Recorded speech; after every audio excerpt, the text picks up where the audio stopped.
பேய் கதைகளோட நயன்தாராவை துரத்தும் டைரக்டர்கள் சமீப காலமா பேய் கதைகள்ல உருவாகும் படங்கள் ஹிட் அடிச்சுக்கிட்டு இருக்கிறதுனால நயன்தாரா, த்ரிஷா, ராயலட்சுமி போன்ற முன்னணி நடிகைகளே அந்த மாதிரி கதைகள்ல நடிக்கிறதுல ஆர்வம் காட்டிக்கிட்டு இருக்காங்க.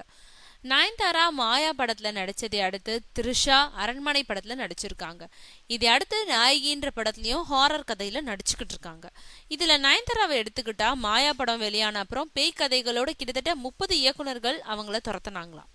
ஆனா அடுத்தடுத்து பேய் கதைகள்ல நடிக்க விரும்பாத நயன்தாரா கொஞ்சம் கேப் கொடுத்த பிறகு மறுபடியும் ஹாரர் கதையில நடிக்கலாம்னு பிடி கொடுக்காம நழுவிக்கிட்டாங்களாம்.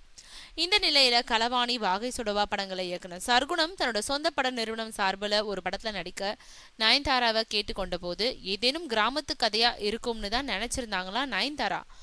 ஆனா அவங்க சொன்னது பேய் கதை தானா. இருந்தாலும் வித்தியாசமான கதையா இருந்துதான், அதனாலதான் அந்த படத்துல நடிக்க ஒத்துக்கிட்டாங்களா நயன்தாரா.